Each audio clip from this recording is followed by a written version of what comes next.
you might have realized that your relationship with a narcissist was different. There's something unusual about it, and at first that seems like a good thing. But once you get to the point of the final discard and you're unpacking everything that happened, you realize that the ups and downs, they're just not what you would experience in a normal relationship. So not only are you dealing with this, but you are left picking up the pieces without any closure whatsoever. And that's what makes the final discard so difficult to recover from. So if you're in this place, whether it has been 1 day or 1 year, I want to give you some steps you can take today to start that healing process. Let's get to it. Welcome to the Common Ego community. My name is Christina. In this channel, we talk about emotional abuse, spirituality, self-development. Today, I wanted to tackle a topic that I know that a lot of you struggle with, and that is moving on after the final discard with a narcissist. Now, as you may already know, the discard phase is the final phase of 3 phases of a relationship with a narcissist. It begins with idealization or love bombing, moves on to devaluation, and then finally, the discard is when the narcissist is through with you and just essentially moves on. They may give you notice, or they may just ghost you. They might just disappear into the wind and you have no idea whether you're going to hear from them again. So before we get into the steps I have for you today, I want to talk about why this is so difficult. One, of course, relationship breakups are difficult. When any relationship ends, it can be difficult to pick up the pieces and move on because you're missing that person. There's going to be a grieving process at the end of any relationship, even if you know that it's the best thing for you. So why is a relationship with a narcissist more difficult to get over? Why is the discard more difficult to deal with than a typical breakup? Well, if you were in a relationship with a narcissist, and this goes for any type of relationship, not just a romantic relationship where you would have the typical breakup, but if you've been in a relationship with a narcissist, there's going to be some level of emotional abuse. It is just the way it is. It really goes hand in hand with the phases of the relationship. You cannot have the devaluation without some level of emotional abuse. And with that comes intermittent reinforcement. So in the beginning, things are great, and then the devaluation begins, and you start to see another side of this person that you hadn't seen before, and it's not a pretty side. Suddenly, they're not treating you so well, and this can escalate. But because this is somebody that you really care about, and you really care about their opinion of you, those devaluations really cut deep. But here's the thing, it's not all devaluation. It's sprinkled in among some positive reinforcement too. And that intermittent reinforcement can create something very much like an addiction. It can keep you craving that person's positive reinforcement. It can keep you craving their approval because really you never know when you're going to get it or if you're going to get it again. And throughout the relationship, there's this push and pull. Even if you haven't experienced a discard before, not an official discard, you've probably felt some level of push, that they're pushing you away. You've probably felt at times like they didn't care about you or they didn't want you around, and then they pull you back in. And that's that intermittent reinforcement. And when you're experiencing a discard, whether it's your first discard with this person or your 5th, you're probably feeling that push and pull again. It's familiar. It's a familiar feeling. They're pushing you away again. This time, maybe it's a little bit more extreme, but it's that same push away. And through experience with this person, you know that when there's a push, there's also a pull. And so you come to expect that pull back, and you're waiting for it. And so even though they have pushed you away, maybe in a way that is very extreme, maybe very brutal, maybe very public, they've pushed you away. Part of you is still expecting that pullback. And part of you might want that pullback because it feels like the quickest way to end the hurting that you're feeling as a result of this final discard. But there's one thing you can know for sure, is that if you're hoping for that pullback, or if you accept a pullback at this point, you're going to be restarting that cycle. You're going to get back into that intermittent reinforcement cycle. And where there's a pull back, there's also going to be a push again. And it's really crucial to recognize right now that even though it might hurt, you are on the outside of that cycle. And that's a good place to be. Okay, so now I want to share with you 5 steps you can take right now to start healing from that discard and from that broken relationship and start moving away from that toxic cycle. So the first step is to set your boundaries with this person. And I know what some of you are thinking, that, that ship has sailed. They have already set the boundary. They have set the terms. But here's the thing. All along, this person has been setting the terms. And if you want to break the cycle, you've got to do something different. So right now, it's time for you to set the terms. You decide how you want things to go. Do you want to continue in this cycle? Or do you want to accept that it's time to move on and create a better future for yourself? Every time you're tempted to react in the same old way, ask if you want to be a prisoner of the past or a pioneer of the future. That's a Deepak Chopra quote that I think is very relevant here. So what boundaries do you want to set with this person? And usually the next question is, what boundaries can you set with this person? So can you decide to go no contact? And if so, is that something that you are willing to do? If not, decide the conditions under which you will allow this person back into your life. Decide when and how you would allow contact. This is about you taking control. Now, if this person has been abusive to you and you're trying to heal, I do want to be clear that the best way to do that is to remove the toxic influence from your life and make sure it stays out of your life. So if you can go no contact, that's usually going to be the best decision for your emotional health and your healing. If you're struggling with this, I have a video that might help you make that decision. I'm going to link to it here.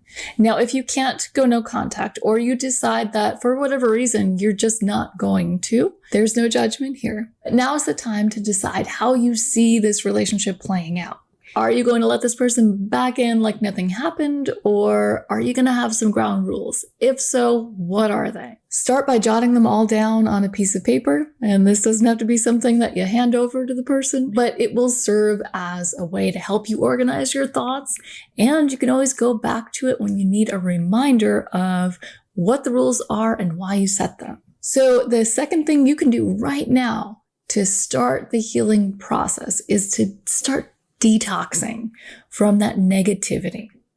Now, if you think about this relationship kind of like an addiction, like you were addicted to this person or the toxicity of the relationship, and you want to break that, the first step is usually some sort of a detox, right? It's really important to give yourself some space to heal, some space to detox from all that toxicity. So how do you do that? Well, one powerful way is to start talking about it with people you trust. Now, if you don't have people you trust, or if you feel like you need extra support, you can talk to a therapist, or you can talk to a coach. You can talk to somebody that you feel comfortable with to start unpacking what really happened in this relationship and to get a good handle of where you are now. Now, this is all stuff that's going to come from you, really, ultimately, but it helps to talk it out. It helps to talk through it. So the third step is something that you can do on your own, or it's something you can do with a therapist or a coach or even a friend. This step is to evaluate your own pattern. So when we talk about narcissism and relationships with narcissists, we talk about the patterns. For one, there are the 3 phases of the relationship with a narcissist, but there are also patterns of their behavior that you'll see play out over and over again. And especially at first, it feels good to learn about that, to learn that these are patterns that the other person is actually playing out. But when you're ready, it's also important to acknowledge that you were a part of those patterns. If nothing else, you were there. And as a result, you experienced patterns of hurt. So what were they? So when I look back on my own experience, I kind of liken that entire relationship to what I think they called the hell cycle in the show Lucifer. The show Lucifer, if you haven't seen it, it's just essentially the devil living on earth.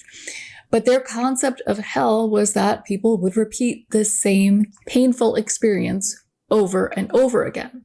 Now, in the show, it had to do with whatever they felt guilty for, and I don't think that necessarily applies here. But nonetheless, as a result of a relationship with a narcissist, I'm going to bet that you can figure out your own hell cycle. I certainly could. And it's really about taking a look at the pain you experienced. What was it? What was behind it? What were the things that triggered you most? And how did they make you feel? There's a reason why therapists are notorious for that question. How did it make you feel? Because it's important. It's an important step in taking the focus away from the other person and looking at what's going on here.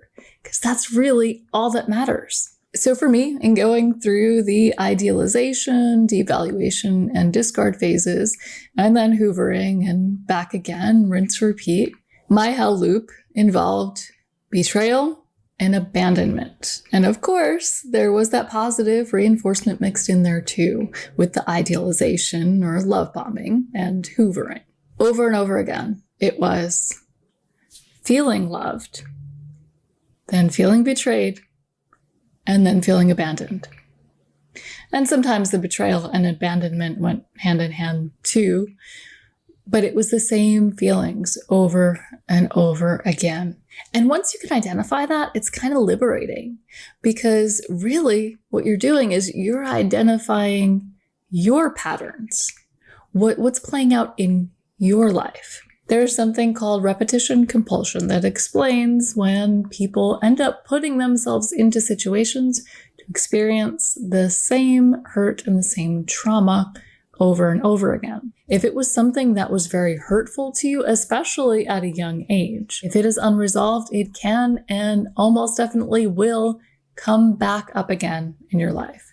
And this is one of the reasons why, and this is the big reason why I'm thankful for this relationship now, because it helped me get to know myself better. It helped me see the things that I wasn't dealing with and that I needed to be dealing with. Once you do address these things, then you can say goodbye to those toxic cycles, because you've learned the lessons, you've healed what you've needed to heal, and you can move on and have healthier relationships. So the fourth step I have for you is to start seeing the narcissist for who they really are. Unfortunately, the idealization phase can have a major effect on your perception of this person. First impressions are extremely important and difficult to change. Now, usually when we talk about first impressions, we're talking about somebody who made a bad impression. But if you've met a narcissist, if you've been in a relationship with a narcissist, especially in your adult life, that first impression is a really good one. It is everything you want to see in a person. And once you've seen it, it's hard to unsee it. It's hard to believe that that person that you met doesn't actually exist, that person was just somebody who was presenting what they wanted you to see. They may have even been mirroring you, so you may have even seen the best parts of yourself in that person. So this step is about recognizing that, acknowledging it, and acknowledging that the real person is the person who devalued you and discarded you. And I'm not saying that there is absolutely zero good to this person in your life. I don't know them, but so many of us tend to focus on and cling to those things that we see as good, and we gloss over the things that are bad. We tend to even make excuses for the people who have done the bad things. If you are sure, or even relatively sure, that you're dealing with a narcissist, this is somebody who uses people for their personal gain. If they have used you, that is who this person is. This is a person who uses other people. This is a person who sees other people as pawns in their own game. And when you're trying to reconcile the good in the relationship and the good that you've seen in that person, remember that. And think about how much that good really could possibly matter when you're dealing with somebody who ultimately only cares about their own feelings. And this could be especially helpful if you're holding out hope for some future with this person. Think about the things that they've done. Think about the way that they've treated you. And instead of rationalizing why they might have done it and making excuses for them, think about if there's actually a future there. Think about if you would ever be able to get over those things and not only forgive, but have some certainty that they won't do it again. And if you're watching this video, I'm gonna bet that you don't have that certainty, that this person has shown you a side of themselves that has made an impression on how you view them. And that impression may be going to battle with the first impression, but please do try to keep yourself grounded in reality, in the reality of how this person has treated you. So the last thing you can start doing today to start healing from this toxic relationship is to start focusing on you. And even if you're not ready to do the difficult work, even if you're not ready to do the deep dives and figure out what's going on with you, if you have things that are unhealed, this is a step you can take. Now, this step is about self-love and self-care. It's about doing the things that light you up, the things that make you happy, the things that you can get excited about waking up in the morning to do. Now, we often don't give ourselves permission to do these things, but now is the perfect time to do it. If you enjoy painting, do it. If you enjoy singing, maybe take some singing lessons or join a choir. It doesn't matter if you're good at any of these things. If they make you feel good, do it.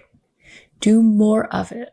And you may find other things that make you feel good. You may meet people who like to do the things that you do. This is a way that you can honor you and who you are and start building a life that you actually love. And this can take you further away from that place where you're seeking validation outside of yourself, especially from a narcissist. I hope you found this video helpful. If you did, please go ahead and hit that like button. And if you'd like to see more videos like this one, be sure you're subscribed and I'll see you next time.